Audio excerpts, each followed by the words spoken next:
சென்னை திருவல்லிக்கேணி பகுதியில் இயங்கி வரும் பிலால் பிரியாணி கடை என்னும் ஹோட்டலில் உணவருந்திய 20க்கும் மேற்பட்டோர் உடல்நலம் பாதிக்கப்பட்ட நிலையில் உணவு பாதுகாப்புத்துறை அதிகாரிகளால் அந்த ஹோட்டலுக்கு பூட்டு போடப்பட்டது.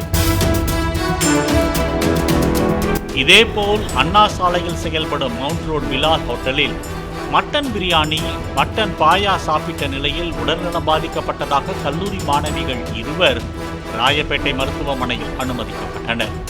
இது தொடர்பாக தங்களுக்கு புகார் வந்தால் நடவடிக்கை எடுக்கப்படும் என உணவு பாதுகாப்புத்துறை அதிகாரி சதீஷ் தெரிவித்தார். இந்த நிலையில் கல்லூரி மாணவிகள் கொடுத்த வாக்குமூலத்தின் அடிப்படையில் ராயப்பேட்டை மருத்துவமனை நிர்வாகம் ஐஸ் ஹவுஸ் காவல் நிலையத்தில் புகார் அளித்திருந்தது. இது தொடர்பாக உணவு பாதுகாப்புத்துறை அலுவலகத்திற்கு ஐஸ் ஹவுஸ் போலீசார் கடிதம் கொடுத்தனர்.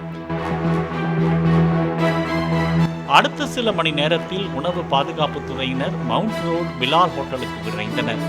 அப்போது முன்னதாகவே வந்து காத்திருந்த 2 அதிகாரிகள் நியமன அலுவலர் சதீஷ் வந்ததும் தங்களுக்கு வந்த செல்போன் அழைப்பை அவரிடம் கொடுக்க சுமார் 5 நிமிடங்கள் காரில் இருந்தவாறே பேசிக் கொண்டிருந்தார். பின்னர் காரிலிருந்து இறங்காமல் அங்கிருந்து மூவரும் புறப்பட்டு சென்றனர்.